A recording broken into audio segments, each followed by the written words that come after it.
এই লাইলাতুল কদরের রাতে মুস্তাদ আহমদের হাদিসে রাসূল বলেন, ইন্নাল মালাইকাতা তিলকাল লাইলা ফিল আরদি আকসারু মিন আদাদিল হাসা। আসমান থেকে আল্লাহ রাব্বুল আলামিন জমিনে যেই পরিমাণ ধূলিকণা আছে, ধুলোবালু আছে, জমিনে যত ধূলিকণা, যত ধুলাবালু আছে, পুরা পৃথিবীর ধূলিকণা সমপরিমাণের চাইতেও বেশি ফেরেশতা আল্লাহ জমিনে পাঠিয়ে দেয়। লাইলাতুল কদর যে আসলে কোন বছর কোন রাত হবে এটা এক আল্লাহ তাআলা ছাড়া আর কেউ জানে না। সেটা হতে পারে 21 রাত, হতে পারে 23, হতে পারে 25, হতে পারে 27, 29, যে কোনো একটা হয়ে যেতে পারে, সেটা আমরা কেউ জানি না। কিন্তু আপনারা জানেন, জানেন জানেন বিধায় তো আপনারা শুধু 27 রাত্রেই আসেন। তার মানে আপনার কনফিডেন্স আছে এই রাতই হবে। রাসূল কয় আমি জানি না, আপনি কোন অবশ্যই আমি জানি, এটা 27 রাত ছাড়া হবেই না। তার মানে আপনার কনফিডেন্স লেভেল এত হাই যে 27 রাত্রে আমি আসবো, এলা হইলে হোক না হইলে না হোক, আমার আশা আমি আসবো। আমার ভাই, রাসূল সাল্লাল্লাহু আলাইহি ওয়াসাল্লাম বলেন, সহিহ বুখারীর 2023 নম্বর হাদিস, যে আল্লাহ তাআলা এক্স্যাক্টলি লাইলাতুল কদর কোন রাতকে বানাবেন আমাকে একবার আল্লাহ তাআলা সেটা জানিয়ে দিলেন। আমি জানার সাথে সাথে আমার উম্মতকে জানাবার জন্য বের হয়ে গেলাম যে তাড়াতাড়ি উম্মতকে কি খবরটা দিয়ে আসি, পরে আবার ভুলে যেতে পারি। আল্লাহর হাবিব বলেন যে আমি যখন গেলাম লিয়াখবিরনা বিলাইলাতিল কদর, লাইলাতুল কদরের খবর দেওয়ার জন্য, যে এই সাহাবীরা অমুক রাত কিন্তু লাইলাতুল কদর হবে। বের হওয়ার পরে দেখি ফাতালাহা রাজুলানি মিনাল মুসলিমিন, দুই মুসলিম ব্যক্তি ঝগড়ায় লিপ্ত আছে, ঝগড়া করতেছে। রমজান মাস, আরো কিছু মানুষ দাঁড়ায় দাঁড়ায় ঝগড়া দেখতেছে। রাসূল বলেন আমি গেলাম, তাদের ঝগড়াটা মীমাংসা করে দিলাম, থামায়া দিলাম, বোঝায়া দিলাম। এরপরে যখন মনে পড়ছে যে আমি কি জন্য বের হইলাম, আমি লাইলাতুল কদরের খবর দেওয়ার জন্য বের হইলাম, ততক্ষণে এক্স্যাক্টলি লাইলাতুল কদর কোন রাত এটা আল্লাহ তাআলা আবার আমাকে ভুলায় দিয়েছেন। এবং রাসূল সর্বশেষে বললেন ওয়াসা আইয়াকুনা খায়রাল লাকুম, আল্লাহ যে আমাকে আবার ভুলিয়ে দিয়েছেন, আমার বিশ্বাস এই ভুলিয়ে দেওয়ার মাঝেও কোনো কল্যাণ আছে। দেখেন, স্বাভাবিকত একটা রাত নির্ধারিত করে দেওয়ার চাইতে 5টা রাতকে অনির্ধারিতভাবে ছেড়ে দেওয়ার মধ্যে অন্তত কিছু হোক আর এটা হোক 2-4 রাকাত নামাজ আমাদের কি একটু বেশি পড়া লাগছে না? লাগছে কি না? এটা তো আমাদের অনেক বড় একটা কল্যাণ।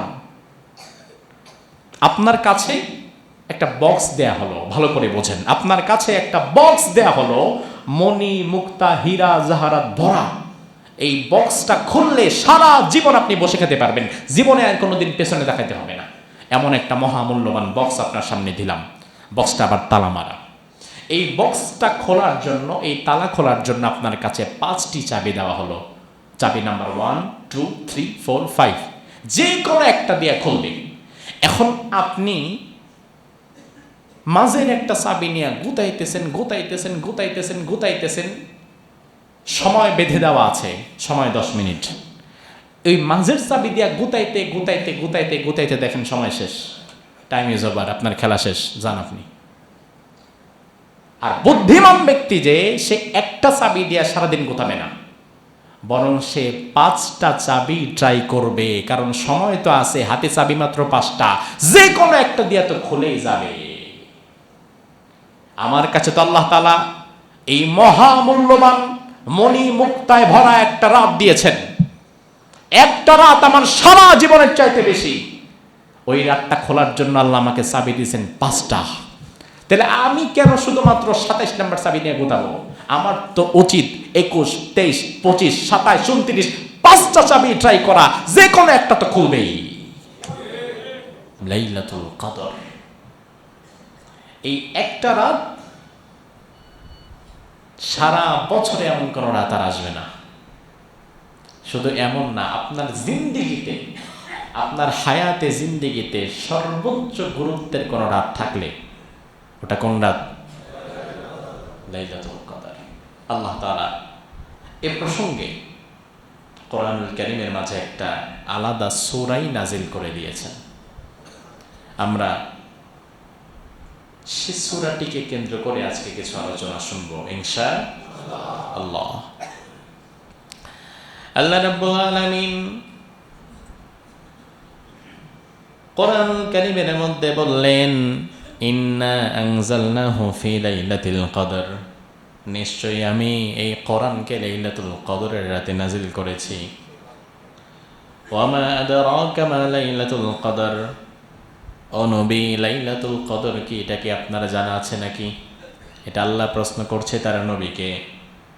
প্রশ্ন করে আল্লাহ নিজেই আবার জবাব দিচ্ছে, লাইলাতুল কদরি খায়রুম মিন আলফি শাহর, লাইলাতুল কদর হচ্ছে এমন একটা রাত, যে একটা রাতের দাম আমি আল্লাহর দরবারে 1000 মাসের চাইতেও বেশি। রাসূল সাল্লাল্লাহু আলাইহি ওয়াসাল্লাম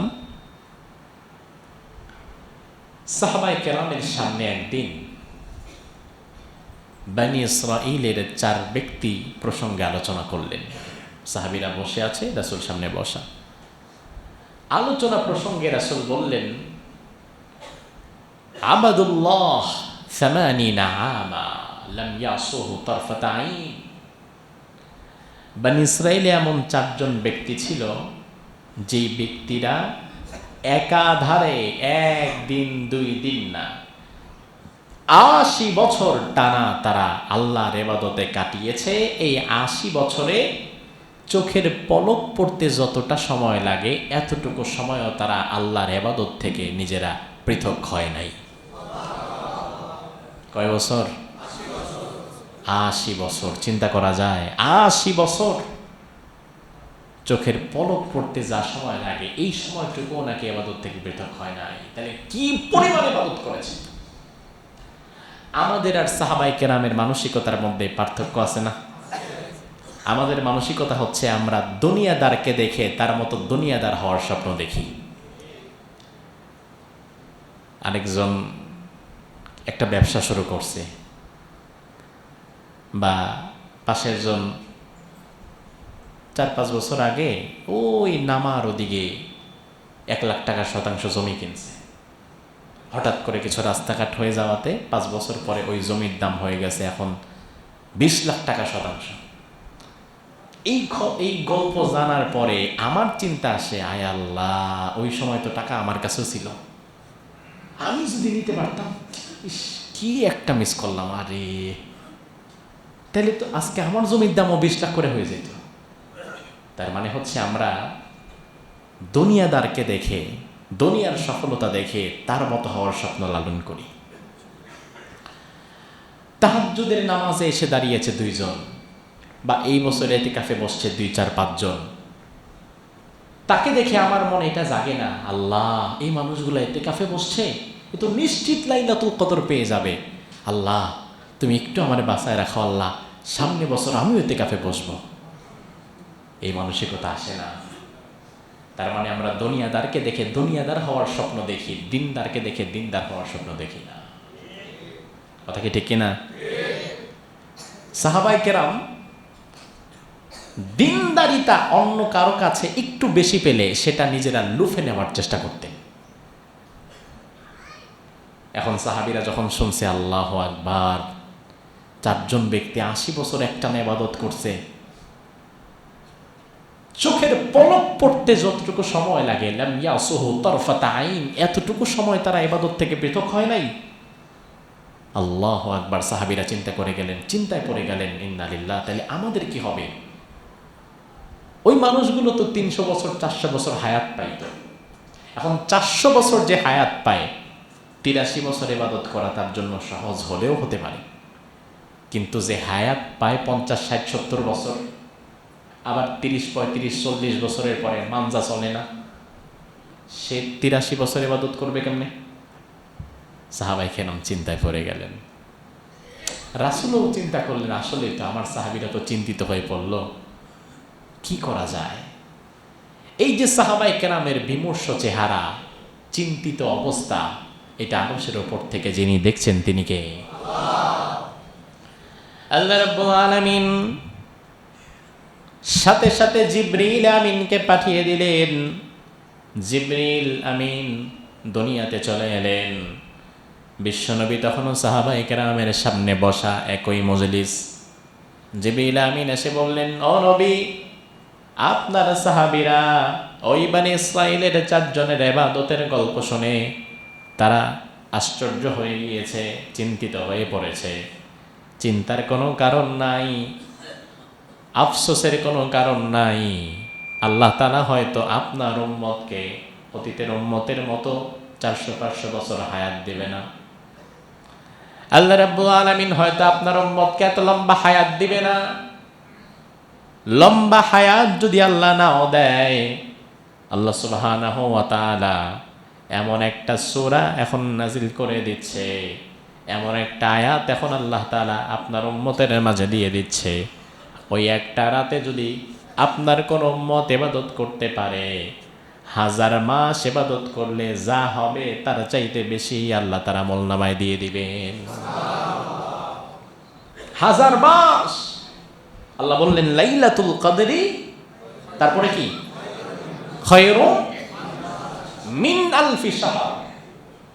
আল্লাহু আকবার। আল্লাহ বললেন এই একটা রাত 1000 মাসের চাইতে উত্তম। কয় হাজার মাস? হ্যাঁ, তো 1000 মাস এটা আপনারা জানাইছে কে? এত পাকনামি কেমনি শিখছে? আল্লাহু আকবার। এত আমরা খুব অ্যাডভান্স। আল্লাহ দিচ্ছে আনলিমিটেড, আমি বানাচ্ছি লিমিটেড। তো এই লিমিটেড বানানোর অধিকার আমাকে দিল কে?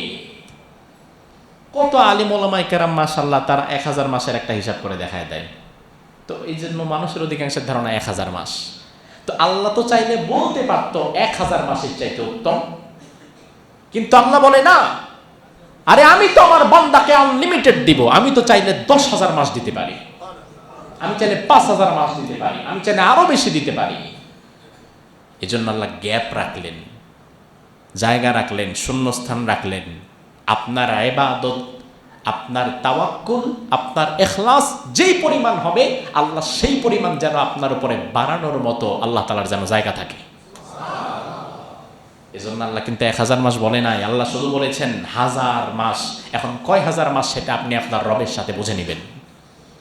যে আল্লাহ আপনি 1000 মাস বলছেন, কয় হাজার মাস এটা বলেন নাই।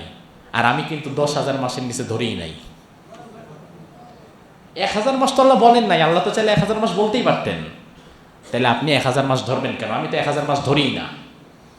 হ্যাঁ, এটা হতে পারে যে সর্বনিম্ন কাউকে যদি দেওয়া হয় তাও তো 1000 মাস তো আর 1000-এর নিচে হবে না, কিন্তু এটা তো একদম মিনিমাম।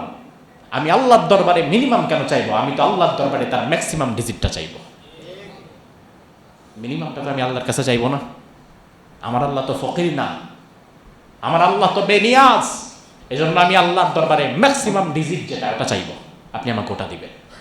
কারণ আপনি জায়গা রেখেছেন, দেওয়ার মতো সুযোগ আপনার আছে, আপনি দিয়ে দিবেন আমাকে। আল্লাহ বললেন এমন একটা রাত 1000 মাসের চাইতে এই রাতটা উত্তম। সুবহানাল্লাহ। আচ্ছা, 1000 মাসও যদি আপনি হিসাব করেন, তারপরেও তো 83 বছর 4 মাস। 83 বছর 4 মাস লাগাতার ইবাদত করার সামর্থ্য দুনিয়াতে কারো আছে? কারো নাই। এই একটা রাত এত ফজিলতপূর্ণ। কদর, কোরআনে কারিমে কয়েকটি অর্থে কদর শব্দটি ব্যবহার হয়েছে। কদরের একটা অর্থ হচ্ছে ভাগ্য। কি অর্থ? ভাগ্য। ওই যে তাকদীর, অমুকের কদরে এটা নাই, তাকদীরে নাই, কদর। যেমন ইবনে কাসির রাহিমাহুল্লাহ বলেন, সুম্মিয়াত লাইলাতুল কদরি লিআন্নাহু ইউকদ্দারু ফিহা মা ইয়াকুনু ফি তিলকাস সানাহ। এ রাতকে লাইলাতুল কদর এজন্য বলা হয়, এ রাতে আল্লাহ তাআলা লাওহে মাহফুজে সংরক্ষিত যেই তাকদীর নামা থাকে, এগুলোকে দুনিয়ার ফেরেশতাদের কাছে দিয়ে দেয়া হয়, ভাগ্যকে লিপিবদ্ধ করে দেওয়া হয়। ইউফরাকু কুল্লু আমরিন হাকিম।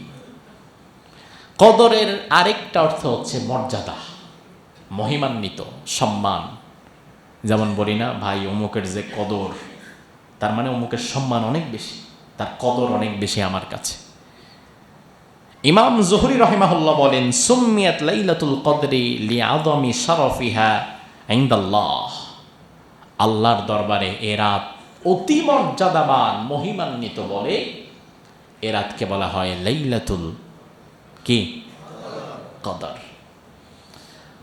কদরের আরেকটি অর্থ হচ্ছে সংকুচিত হওয়া। কি হওয়া? সংকুচিত হওয়া মানে কি? কমে যাওয়া, ছোট হয়ে যাওয়া, সংকুচিত হয়ে যাওয়া। যেমন কোরআনে এক আয়াতে আল্লাহ বলছেন ওয়ামান কুদিরা আলাইহি রিজকু, যে তার রিজিক সংকুচিত হয়ে গেছে। এখানে কদরের অর্থ সংকুচিত হওয়া। প্রথম দুইটা অর্থ তো বুঝলাম যে কদর তাকদীর থেকে ভাগ্য হতে পারে, আবার মহিমান্বিত রজনী হতে পারে। তাহলে সংকুচিত হওয়া আবার কি জিনিস হবে? সংকুচিত হওয়া এজন্য এই রাতকে বলা হয়, এ রাতে এত পরিমাণ ফেরেশতা অবতরণ করে পৃথিবীতে, গোটা পৃথিবীটা ফেরেশতাদের জন্য খুব সংকুচিত হয়ে যায়। এ রাতে ফেরেশতা অবতরণ করে না? আল্লাহ রাব্বুল আলামিন বলেন তানাজ্জালুল মালাইকাতু ওয়ার রূহু ফিহা বিইذনি রাব্বিহিম মিন কুল্লি আমর। এই রাতে দলে দলে ঢলে ঢলে ফেরেশতারা অবতরণ করেন এবং সেই ফেরেশতাদের সরদার সামনের সারিতে যিনি থাকেন তিনি জিবরাইল আলাইহিস সালাম। আল্লাহর অনুমতিক্রমে এই কদরের রাতে আসমান থেকে ঝাঁকে ঝাঁকে ফেরেশতারা অবতীর্ণ হতে থাকে। ফেরেশতাদের অবতীর্ণ হওয়ার সাথে দুটো বিষয়ে সম্পৃক্ততা আছে। আল্লাহ রাব্বুল আলামিন যদি রহমত দেয়, এই রহমতটা ফেরেশতাদের মধ্য দিয়ে দেয়। আবার আল্লাহ রাব্বুল আলামিন যদি কোনো জাতিকে গজব দিয়ে ধ্বংস করে দেয়, এই গজবটাও আল্লাহ ফেরেশতাদের মাধ্যমে দেয়। লাইলাতুল কদরে ঝাঁকে ঝাঁকে যেই ফেরেশতারা আসে, তারা গজবের কোনো ফেরেশতা না, তারা রহমতের ফেরেশতা। এবার আপনাকে আমি একটা চমৎকার মজার হাদিস শোনাই যে এই রাতে কি পরিমাণ রহমতের ফেরেশতা আল্লাহ তাআলা নাজিল করে। হাদিসটা শোনার সাথে সাথে জোরে একবার সুবহানাল্লাহ বলা লাগবে। পারবেন না ইনশাআল্লাহ? অসাধারণ একটা হাদিস, কি পরিমাণ রহমতের ফেরেশতা আল্লাহ সুবহানাহু ওয়া তাআলা এই রাতে নাজিল করেন। মুসনাদ আহমদের হাদিসে রাসূল বলেন ইন্নাল মালাইকাতা তিলকাল লাইলা ফিল আরদি আকসারু মিন আদাদিল হাসা। এই লাইলাতুল কদরের রাতে আসমান থেকে আল্লাহ রাব্বুল আলামিন জমিনে যেই পরিমাণ ধূলিকণা আছে, ধুলো বালু আছে, জমিনে যত ধূলিকণা, যত ধুলা বালু আছে, পুরা পৃথিবীর ধূলিকণা সমপরিমাণের চাইতেও বেশি ফেরেশতা আল্লাহ জমিনে পাঠিয়ে দেয়। আচ্ছা, জমিনে ধুলাবালি কয়টা আছে? বাদ দেন না, আপনি একটা বালি আনেন কাজের জন্য, ওইখানে বালি কণা কয়টা আছে আজকে থেকে আপনাকে আগামী 1 বছর হিসাব করা হবে। আপনি 1 বছরে এক ট্রাকে কয়টা বালি আছে গুনতে পারবেন? আল্লাহু আকবার! গোটা পৃথিবীতে কি পরিমাণ ধুলা বালু আছে, কি পরিমাণ ধূলিকণা আছে, কি পরিমাণ বালু আছে, কিয়ামত পর্যন্ত দুনিয়ার কারো সেটা গণনা করা সম্ভব না। আর রাসূল বলে আকসারা মিন আদাদিল হাসা।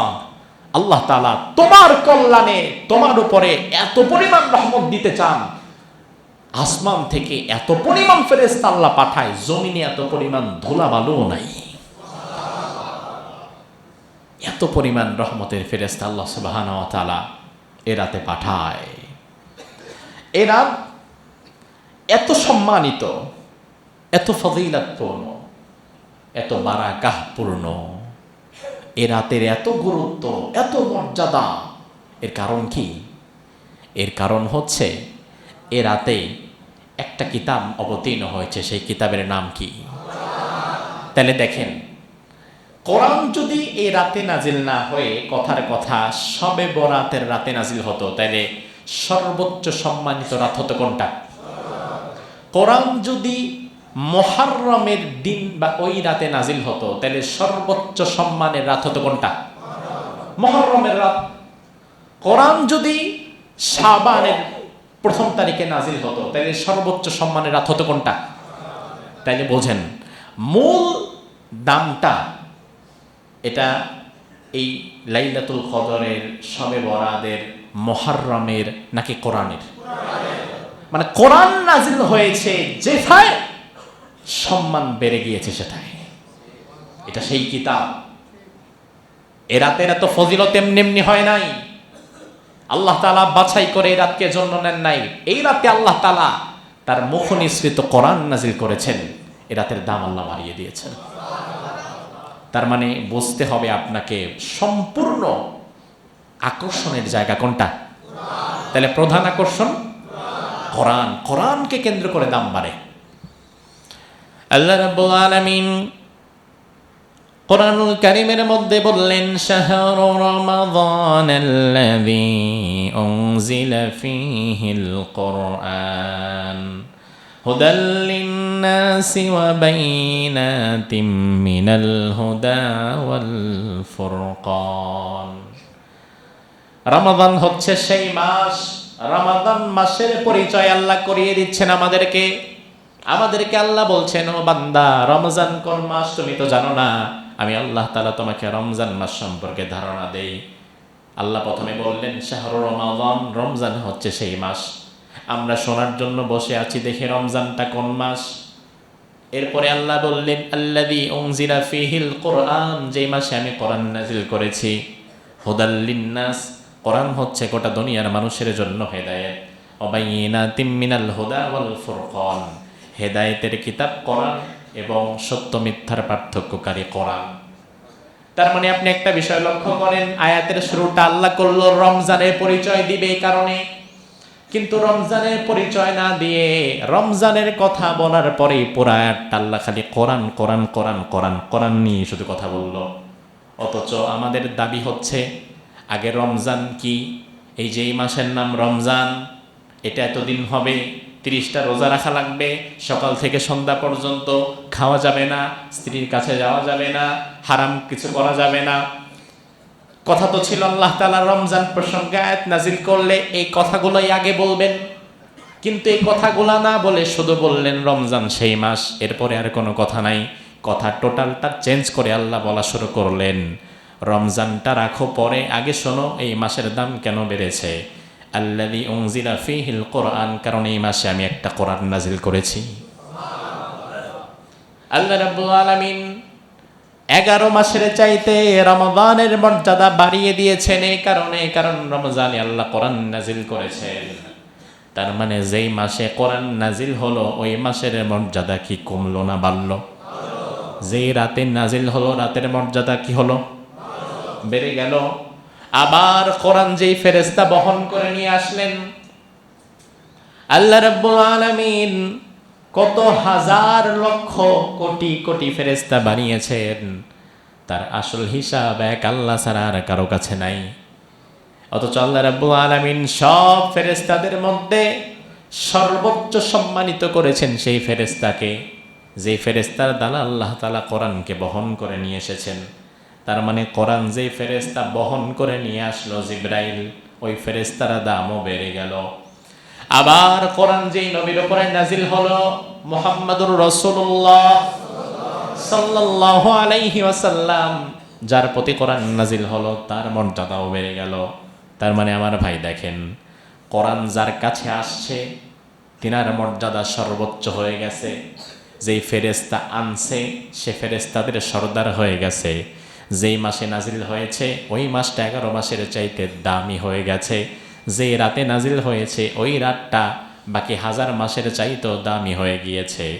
এখন আমরা যদি নিজেরা সেই কোরআনের সাথে সম্পৃক্ততা বাড়িয়ে দেই, আমাদেরকে যিনি দামি করে দিতে পারেন তিনি কে?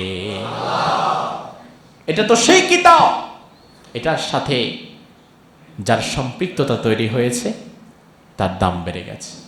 আপনি কি লক্ষ্য করেন না ভাই? আমাদের বাংলাদেশে আপনি খুব দামি যদি একটা খাট বানাতে চান, সমিলে যোগাযোগ করবেন, খুব দামি কাঠ দিয়ে একটা খাট বানালেন। সিলেটের একটা মাহফিলে আমি এমন একটা খাট দেখেছি, এত ডিজাইন, এত নকশা, এত কারুকাজ। আমি জিজ্ঞেস করলাম যে ভাই খাটটা তো খুব সুন্দর। উনি প্রবাসে থাকেন, খুব শৌখিন মানুষ। আমি বললাম এটা কত নিছে? এত টাকা? খুব বেশি টাকা খরচ হয়েছে মনে হয়। সে আমাকে বললো যে এটা 5 লাখ টাকা লাগছে। তো মানুষ শোয়ার জন্য একটা খাট বানিয়েছে, তাও আবার সে দেশে থাকেও না, ওই মাঝে মাঝে যদি আসে তাহলে 2-4-5 দিন হয়তো শোবে, একটা খাট বানিয়েছে 5 লাখ টাকা। এই খাটে আমি উঠলাম, সে উঠলো, মেহমানরা যায়, তারা উঠে, আমাদের পা লাগে, আমরা এটার উপরে বসি, উঠি, নামি। এটা আমাদের কাছে মর্যাদার কোনো বিষয় না। অথচ কত দামি কাঠ, কত দামি খাট।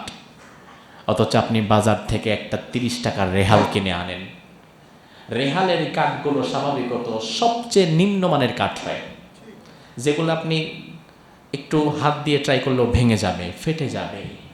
নিম্নমানের কাঠ দিয়ে রেহাল বানায়। 30 টাকা, 50 টাকা, না হয় 100 টাকা একটা রেহাল আপনি কিনলেন। এই 100 টাকার একটা রেহাল, কম দামি একটা কাঠ, কোরআনের সাথে কিছুদিন সম্পৃক্ত হলো, কোরআনের সাথে লেগে গেল। আচ্ছা, এই কম দামি কাঠটা যখন সমিলে ছিল, যখন রেহাল হয় নাই, তখন কি এটার খুব দাম ছিল? এটা মানুষ গোনায়ও ধরতো না, কত ফালায় নষ্ট করত, পা দিয়ে লাইথাইতো। কিন্তু যখন রেহাল হলো, কোরআনের সাথে কিছুদিন লেগে গেল, আপনার ঘরে চলে এলো, এরপরে আর কোনোদিন এটা পায়ের নিচে যাবে? আপনার একটা ছেলে, সে হয়তো বোঝে না, ছোট মানুষ, সে যদি একটা রেহাল পায়ের নিচে দিয়ে লাফাতে থাকে আপনার সামনে, আপনি কি বসে থাকবেন? না বাবা, এটা দিয়ে খেলো না, এটা খেলার জিনিস না, তার পা থেকে এটা নিয়ে নেবেন। আপনি চুমু খাবেন, এটাকে আবার উপরে রেখে দিবেন সম্মানের জায়গায়। আসলে এই কাঠের তো কোনো দামই নাই। আপনার ঘরে তো 5 লাখ টাকার খাট আছে, আর 100 টাকার এই দুর্বল কাঠকে আপনি এত দাম দিচ্ছেন। তার কারণ কি? তার কারণ ওই কাঠের দাম না, ওই কাঠ এমন একটা কিতাবের সাথে লেগেছে, লাগার কারণে কিয়ামত পর্যন্ত ওই কাঠটাও সম্মানিত হয়ে গেছে। 50,000 টাকা দিয়ে আপনি রেমন্ড থেকে একটা ব্লেজার বানালেন, সবচেয়ে হাই কোয়ালিটির কাপড় দিয়ে, 2, 4, 5, 7 বছর পরলেন, 10 বছর না হয় পরলেন, এরপরে কি হবে? ফেলে দিতে হবে, সারা জীবন তো পরবেন না। এরপরে যখন এই 50,000 টাকার ব্লেজারটা আপনার গা থেকে সরে যাবে, ফেলে দেওয়া লাগবে, এই ব্লেজারটা দিয়ে তখন আপনার ঘরের মহিলারা বাচ্চার পেশাব পরিষ্কার করবে, ন্যাকড়া বানাবে। এটার কাজ কি আর? ন্যাকড়া বানাবে, ঘর মুছবে, ফ্রিজ মুছবে, হাঁড়ি পাতিল মাঝামাঝি লাগলে ওখানে করবে। অথচ এটা কিন্তু 50,000 টাকা দামের কাপড় ছিল। এত মূল্যবান একটা ব্লেজার এক সময় আপনার গায়ে এটা থাকতো, অথচ আজ এটার কোনো দাম নেই। আবার একই জায়গায় আপনি দেখেন, আপনি অন্ধ মার্কেটে গেলেন বা আমাদের এই লাইব্রেরিতে গেলেন, বললেন কোরআনের একটা গিলাফ দেন, তোলাবালি পরে একটা গিলাফ নিলেন, দাম কত? 30 টাকা, 20 টাকা নিলেন। একবারে পাতলা ফিনফিনে একটা কাপড়, এটা দিয়ে কোরআনকে ঢেকে রাখলেন। কোরআনের সাথে ওই 20 টাকার কাপড়টা লেগেছে বলে মৃত্যু পর্যন্ত ওই গিলাফ দিয়ে কোনোদিন আর ন্যাকড়া বানাতে পারবেন না। তার কারণ ওই গিলাফের দাম না কোরআনের দাম? আর কোরআনের সাথে লেগে যাওয়ার কারণে ওই 20 টাকার কাপড়ের দামও আপনার কাছে আপনার জীবনের চাইতে বেশি হয়ে গেছে। তার মানে এটা তো সেই কোরআন। এই কোরআনের সাথে যদি সম্পৃক্ততা নিজেরা বাড়াই, তাহলে আমাদের দাম আল্লাহ সুবহানাহু ওয়া তাআলা বাড়িয়ে দেবে। এই কোরআন দিয়ে ব্যক্তি জীবন সাজাতে হবে, পরিবার সাজাতে হবে, রাষ্ট্রকে সাজাতে হবে। এখন আমাদের অনেক ভাই কোরআন দিয়ে মসজিদ পরিচালনা করতে রাজি, কিন্তু সমাজ এবং রাষ্ট্র কোরআন দিয়ে পরিচালিত হোক এই তথ্যে তারা বিশ্বাসী না। এমন মুসলমান আছে না? আল্লাহ রাব্বুল আলামিন কিয়ামতের ময়দানে আমলনামাটা হাতের মধ্যে ধরায় দিয়ে বলবেন, ইকরা কিতাবাকা কাফা বিনাফসিকাল ইয়াউমা আলাইকা হাসিবা। তুমি তোমার আমলনামা পড়ো, you are enough to take your accountability. আমলনামা তোমারটা তুমি পড়ো, তোমার হিসাব নেওয়ার জন্য ফেরেশতা ডান কাদের বাম কাদের ডাকা দরকার নাই। তোমার হিসাব নেওয়ার জন্য আজকে তুমি নিজেই যথেষ্ট হয়ে যাবা। তুমি যা করেছো, যা লুকিয়েছো, যা খেয়েছো আর যা মেরেছো, সব তোমার আমলনামার মধ্যে লিখিত আকারে পেয়ে যাবা। আল্লাহর দরবার থেকে পার পাওয়া যাবে না। এই জন্য দুনিয়াতে জবাবদিহিতার মানসিকতা মাথায় রেখে যারা কাজ করে, আল্লাহ আমাকে দেখছে সর্বদা, আল্লাহর ভয়কে অন্তরে রেখে যারা কাজ করতে পারে, তাদের কাজে কোনো দিন ভুল হয় না। আর আল্লাহর ভয়কে মাথায় রেখে জবাবদিহিতামূলক কাজ যারা করে, এই কাজের আরেকটা নামই হচ্ছে তাকওয়া। আর রমজান আমাদেরকে মূলত এই তাকওয়াই শিক্ষা দেয়। এই তাকওয়াটাই মূলত রমজান আমাদেরকে শেখায়। এই যে রমাদান চলে যাচ্ছে, যদি তাকওয়ার শিক্ষা আমরা না নেই, আর কখন নেব, কবে নেব? আমরা তো আলোচনায় বলেছিলাম যে আমাদের এই না খেয়ে থাকা, উপোস থাকা, আমাদের পানি না খাওয়া, খাবার না খাওয়া, এত কষ্ট করা, এগুলো আল্লাহ তাআলা কিছুই চায় না। আল্লাহর দরবারে খাবারের কোনো অভাব নাই, রিজিকের কোনো অভাব নাই, তবু আল্লাহ তার সর্বোচ্চ প্রিয় মাখলুকদেরকে না খাইয়ে রাখেন। এই কারণে আল্লাহ দেখতে চান আমার বান্দা দুপুরবেলা প্রচন্ড পিপাসিত হওয়ার পরেও আমি দেখব এই টেন্ডেন্সি মাথায় রেখে সে যেমন খাচ্ছে না, সে যখন মন্ত্রণালয়ে বসবে সে তখন এটা মাথায় রাখবে যে আমার কলমের খোঁচায় 2, 4, 10 কোটি, 20 কোটি, 100 কোটি যদি আমি মারি কেউ দেখবে না, কিন্তু আমার রব আমাকে দেখবে, যেমন রমজানে দুপুর বেলায়ও আমার রব আমাকে দেখে। আমার আল্লাহ আমাকে দেখবে। এই মানসিকতাটুকু মাথায় রেখে কাজ করা লাগবে। এই জন্য রাসূল সাল্লাল্লাহু আলাইহি ওয়াসাল্লাম এ মাসকে এত সম্মানের করে গিয়েছেন। এ মাসের শেষ যে রাতগুলো খুবই গুরুত্বপূর্ণ। আল্লাহর হাবিব সাল্লাল্লাহু আলাইহি ওয়াসাল্লাম বলেন, তাহাররাউ লাইলাতাল কদর ফিল উইত্রি মিনাল আশরিল আওয়াখিরি মিন রমাদান। তোমরা রমাদানের শেষ দশকের বেজর রাতগুলোকে ওই লাইলাতুল কদর হিসাবে তালাশ করো, খুঁজতে থাকো। লাইলাতুল কদর যে আসলে কোন বছর কোন রাত হবে এটা এক আল্লাহ তাআলা ছাড়া আর কেউ জানে না। সেটা হতে পারে 21 রাত, হতে পারে 23, হতে পারে 25, হতে পারে 27, 29, যে কোনো একটা হয়ে যেতে পারে, সেটা আমরা কেউ জানি না। কিন্তু আপনারা জানেন? জানেন? জানেন বিধায়ী তো আপনারা শুধু 27 রাত্রেই আসেন। তার মানে আপনার কনফিডেন্স আছে এই রাতই হবে। রাসূল কয় আমি জানি না, আপনি কোন অবশ্যই আমি জানি, এটা 27 রাত ছাড়া হবেই না। তার মানে আপনার কনফিডেন্স লেভেল এত হাই যে 27 রাত্রে আমি আসবো, এলা হইলে হোক না হইলে না হোক, আমার আশা আমি আসবো। আমার ভাই, রাসূল সাল্লাল্লাহু আলাইহি ওয়াসাল্লাম বলেন, সহিহ বুখারীর 2023 নম্বর হাদিস, যে আল্লাহ তাআলা এক্স্যাক্টলি লাইলাতুল কদর কোন রাতকে বানাবেন আমাকে একবার আল্লাহ তাআলা সেটা জানিয়ে দিলেন। আমি জানার সাথে সাথেই আমার উম্মতকে জানাবার জন্য বের হয়ে গেলাম যে তাড়াতাড়ি উম্মতকে কি খবরটা দিয়ে আসি, পরে আবার ভুলে যেতে পারি। আল্লাহর হাবিব বলেন যে আমি যখন গেলাম লিয়ুখবিরনা বিলাইলাতিল কদর, লাইলাতুল কদরের খবর দেওয়ার জন্য, যে এই সাহাবীরা অমুক রাত কিন্তু লাইলাতুল কদর হবে। বের হওয়ার পরে দেখি ফাতালাহা রাজুলানি মিনাল মুসলিমিন, 2 মুসলিম ব্যক্তি ঝগড়ায় লিপ্ত আছে, ঝগড়া করতেছে। রমজান মাস, আরো কিছু মানুষ দাঁড়ায় দাঁড়ায় ঝগড়া দেখতেছে। রাসূল বলেন আমি গেলাম, তাদের ঝগড়াটা মীমাংসা করে দিলাম, থামায়া দিলাম, বোঝায়া দিলাম। এরপরে যখন মনে পড়ছে যে আমি কি জন্য বের হইলাম, আমি লাইলাতুল কদরের খবর দেওয়ার জন্য বের হইলাম, ততক্ষণে এক্স্যাক্টলি লাইলাতুল কদর কোন রাত এটা আল্লাহ তাআলা আবার আমাকে ভুলায় দিয়েছেন। এবং রাসূল সর্বশেষে বললেন ওয়াসা আইয়াকুনা খায়রাল লাকুম, আল্লাহ যে আমাকে আবার ভুলিয়ে দিয়েছেন, আমার বিশ্বাস এই ভুলিয়ে দেওয়ার মাঝেও কোনো কল্যাণ আছে। দেখেন, স্বাভাবিকত একটা রাত নির্ধারিত করে দেওয়ার চাইতে 5টা রাতকে অনির্ধারিতভাবে ছেড়ে দেওয়ার মধ্যে অন্তত কিছু হোক আর না হোক 2-4 রাকাত নামাজ আমাদের কি একটু বেশি পড়া লাগছে না? লাগছে কিনা? এটা তো আমাদের অনেক বড় একটা কল্যাণ। আপনার কাছে একটা বক্স দেয়া হলো, ভালো করে বোঝেন, আপনার কাছে একটা বক্স দেয়া হলো মণি মুক্তা হীরা জাহারাত ভরা। এই বক্সটা খুললে সারা জীবন আপনি বসে খেতে পারবেন, জীবনে আর কোনোদিন পেছনে দেখাতে হবে না। এমন একটা মহামূল্যবান বক্স আপনার সামনে দিলাম, বক্সটা আবার তালা মারা। এই বক্সটা খোলার জন্য, এই তালা খোলার জন্য আপনার কাছে 5টি চাবি দেওয়া হলো। চাবি নাম্বার 1, 2, 3, 4, 5, যে কোনো একটা দিয়ে খুলবেন। এখন আপনি মাঝের একটা চাবি নিয়ে গুতাইতেছেন, সময় বেঁধে দেওয়া আছে, সময় 10 মিনিট। ওই মাঝের চাবি দিয়া গুতাইতে দেখেন সময় শেষ, টাইম ইজ ওভার, আপনার খেলা শেষ, যান আপনি।